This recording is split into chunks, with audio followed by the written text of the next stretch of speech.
नमस्कार सर, मेरा नाम राजू है। आज का टॉपिक है how much SIP one should do per month. एक आदमी को कितना एसआईपी पर मंथ करना चाहिए। मान लेते हैं कि एक गरीब व्यक्ति है और 10,000 रुपये पर मंथ कमाते हैं। अगर वो अपनी ज़िंदगी में 4,000 रुपये पर मंथ बचा के 20 से 25 साल कर दिए ना, तो फाइनेंशियल फ्रीडम मिलना तय है। मतलब कि 40% पैसा अपना शुरू से इन्वेस्ट करते रहे। तो अब कोई व्यक्ति अगर 50,000 रुपये पर मंथ कमाते हैं तो उसका 40% 20,000 रुपये पर मंथ हुआ। मैं ये कहता हूँ कि इतना पैसा आप शुरू से इन्वेस्ट करना शुरू कीजिए। आप कहेंगे कि ये तो बहुत ज़्यादा है, हमारे पास बचता ही नहीं है।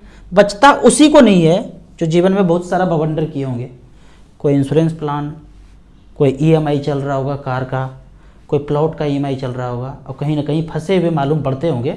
तो वही व्यक्ति बोलेंगे कि 20,000 रुपये पर मंथ नहीं चला सकते हैं। तो कोई बात नहीं, 3 साल 4 साल 5 साल में ये सब बीतने दीजिए। उस बीतने के बाद 40% का एसआईपी कीजिए। वेल्थ क्रिएशन आपका 15 साल के बाद हो ही जाएगा। ऐसे व्यक्ति बीच बीच में फ़ोन करते हैं जो एसआईपी कम करते हैं। कर तो सकते थे 20,000 का, 25,000 का, पर किए हैं 5,000 का। बीच बीच में फ़ोन करते रहेंगे 4-5 महीने के बाद। लमसम 1 लाख रुपया है, कहाँ इन्वेस्ट कर दूँ? तो लमसम पैसा उन्हीं के पास होता है कि इन्वेस्ट तो 40% तक कर सकते थे, पर 20% पैसा किया तो बीच बीच में 3-4-5 महीना पैसा एक्यूमुलेट हो गया और फ़ोन आएगा कि हम कहाँ इन्वेस्ट करें। तो मैक्सिमम कैपेसिटी का एसआईपी करना चाहिए।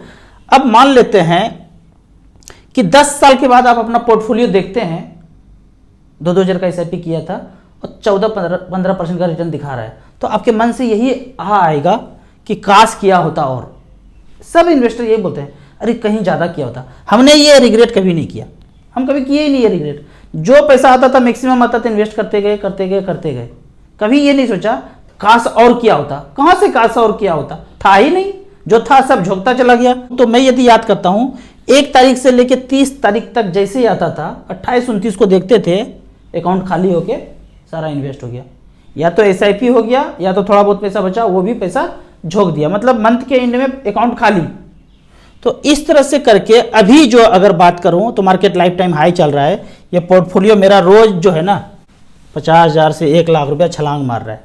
अभी जो पोर्टफोलियो चल रहा है मेरा 1,29,29,000, परसेंटेज रिटर्न 17.2। सारे फंड जो है अच्छा खासा रिटर्न हमें यहाँ पे दे रहे हैं। तो मैं ये अभी अगर मैं कम किया होता, ये पोर्टफोलियो देख के रिग्रेट करता, काश ज़्यादा किया होता। तो इस तरह से करके मैं कभी रिग्रेट किया ही नहीं, क्योंकि सारा पैसा इन्वेस्ट करता चला गया। अभी जो मार्केट लाइफ टाइम हाई चल रहा है, तो जिनको भी बड़ा काम है, आप 10-15 साल से इन्वेस्ट करते जा रहे हैं, 10 से 5 लाख का कोई बड़ा काम है तो पैसा रिडीम कीजिए और उसको कीजिए। पता भी नहीं चलेगा इतना पैसा बढ़ गया है कि 10 दिन 15 दिन में इतना पैसा बढ़ गया है। तो आप निकालिए और खर्च कीजिए। पैसे का पहाड़ नहीं बनाना है, मर के चले जाएंगे सारा पैसा यहीं रह जाएगा। तो खर्च कीजिए, निकालिए, खर्च कीजिए। मैं भी थोड़ा थोड़ा निकाल करके खर्च कर रहा हूँ। तो इस तरह से करके एक छोटा सा कैलकुलेशन मैं बताता हूँ कि 1,000 रुपये पर मंथ 15 साल 15% के रेट से अगर चलता रहे तो 15 साल में लगभग 6 लाख रुपये बन जाता है। यहाँ पे देखते हैं कैलकुलेशन में। एक छोटा सा कैलकुलेशन याद रखिए कि 1,000 रुपये पर मंथ 15 साल, और यदि 15% का रिटर्न मिलेगा, गारंटी नहीं है। आप 11, 12, 10 से कैलकुलेट कीजिए। 15% के रेट से 1,80,000 जमा होता है, 6,76,000 बनता है। तो मैं कहता हूँ कि 1,000 के रेट से 6 लाख बन गया। पर यदि 10,000 रुपया करेंगे तो 60 लाख रुपये बन जाएगा। तो खोपड़ी में एक छोटा सा कैलकुलेशन याद रखना है। 1,000 करूँगा तो 6 लाख बनेगा, 5,000 करूँगा तो 6-5 30 लाख बनेगा, 10,000 के दर से 60 लाख बन जाएगा, 20,000 के दर से 1,20,00,000 बन जाएगा। तो इस तरह से करके मैक्सिमम कैपेसिटी में आप अपना पैसा इन्वेस्ट कीजिए। फिर आप कहेंगे रिस्क होता है, रिस्क सारा पैसा लगा देंगे, रिस्क भाग गया तो, डूब गया तो, हेरा गया तो, ऐसे हुआ। वो बात तो सब ठीक है राजू भैया, सब समझ में आ गया, लेकिन भाग गया तो?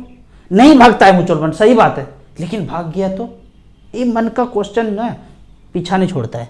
मैं ये बोलता हूँ कि मेरा जो पोर्टफोलियो अभी 13 साल में 1,25,00,000 दिखा रहा है, और कोई व्यक्ति म्यूचुअल फंड में इन्वेस्ट नहीं किया होता और उसके पास 60 लाख रुपया होगा, तो अब कौन ज़्यादा रिस्क पे है? ये व्यक्ति ज़्यादा रिस्क पे है। क्योंकि इतने से पैसे में क्या क्या करेंगे? बच्चों को पढ़ाएंगे, शादी है, घर बनाएंगे, क्या क्या करेंगे? हम सब कुछ करने के बाद भी थोड़े से पैसे बच जाएंगे, तो हम कम रिस्क पे हैं और ये व्यक्ति ज़्यादा रिस्क पे है। जो बात रिस्क का कहते हैं ना, वो 10 साल 15 साल 20 साल में सारा रिस्क मिनिमाइज हो जाता है। अब जो मेरा ये पोर्टफोलियो यहाँ पे दिख रहा है, अब कोई मुझे बोले कि रिस्क है रिस्क है रिस्क है, तो कौन सा रिस्क मुझे दिख रहा है यहाँ पे? कोई तो रिस्क नहीं दिख रहा है, क्योंकि लंबे समय में रिस्क मिनिमाइज हो गया।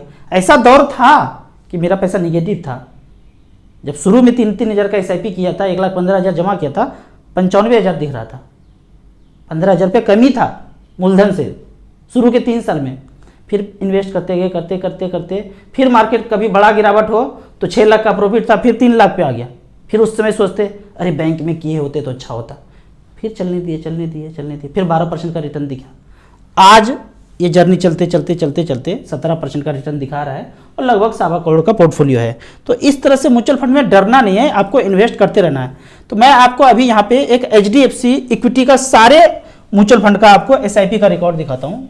HDFC सेलेक्ट किया और वहाँ पे इक्विटी, जितने इक्विटी है HDFC के, उसमें SIP किया किसी ने, पिछले 10 साल का रिकॉर्ड है, 10,000 रुपये पर मंथ की रेट से। पहला फंड आता है HDFC स्मॉल कैप, 12 लाख जमा किया 2013 से लेकर अब तक 33 लाख रुपए बना है, 19% का return. HDFC mid cap opportunity 12 lakh का वैल्यू, 31 लाख 30 हज़ार बनाया, 18% का रिटर्न। HDFC फ्लेक्सी कैप, यहाँ पे 10,000 रुपये पर मंथ जमा हुआ, AUM देखिए 34,000 करोड़, इतना खतरनाक AUM है, 12 लाख का वैल्यू, 26 लाख 74 हज़ार, 15% का रिटर्न। HDFC फोकस 30, इसने 14% का रिटर्न दिया, इसने 14% का रिटर्न दिया HDFC लार्ज कैप में। यहाँ पे HDFC टॉप 100 का बात करें तो 12 लाख का वैल्यू बनाया है, 23 लाख रुपया, 13% का रिटर्न डिलीवर किया है। तो AUM जिसमें सबसे ज़्यादा है 5,000 करोड़ से ऊपर, उसमें आप इन्वेस्ट करते रहिए करते रहिए। मेरा मानना है कि बैंक से डबल रिटर्न दे देगा, अगर नहीं देगा तो किसी को कुछ कर नहीं सकते हैं, और टाइम देना है। 1 साल ऐसा लगा कि मार्केट गिर गया, 30-40% का निगेटिव रिटर्न है, थोड़ा सा और टाइम देना है। एक बात जान लीजिए, आपको मच फंड में वही पैसा लगाना है जो ऊपर नीचे हो जाए तो आपको फर्क न पड़े, आपके जीवन यापन पे फर्क न पड़े। ऐसा नहीं कि निहायत ही जरूरी पैसा लगा दिया, अब छटपटा रहे हैं कि मार्केट गिर गया, ऐसा नहीं करना है। आप ये सोच के रखिए कि 20 साल 25 साल ये पैसा नहीं निकलेगा, हम ये पैसा डाले हैं तो पैसा निकाल नहीं सकते हैं। कोई ज़मीन प्लॉट फ्लैट खरीदते हैं तो सोचते हैं कि पैसा निकालेंगे, वैसा ही पैसा यहाँ पे झोंकना है कि हमको वापस नहीं चाहिए। फिर आप मजा देखिए म्यूचुअल फंड का। आपको इसी तरह म्यूचुअल फंड के बारे में और कुछ जानना है, इन्वेस्टमेंट के बारे में जानना है, तो इस नंबर पे मुझे व्हाट्सअप कर सकते हैं। आपको म्यूचुअल फंड में शुरुआत करना है तो दिए हुए एसेट प्लस के ऐप से आप शुरुआत कर सकते हैं। मिनिमम 100 रुपया और मैक्सिमम का कोई लिमिट नहीं। ऐप का लाइफ टाइम कोई चार्ज नहीं है। वीडियो अच्छा लगे तो व्हाट्सअप यूनिवर्सिटी में दोस्तों के बीच जरूर शेयर करें। यूट्यूब पे देख रहे हैं तो लाइक एंड शेयर जरूर करें। Thank you so much.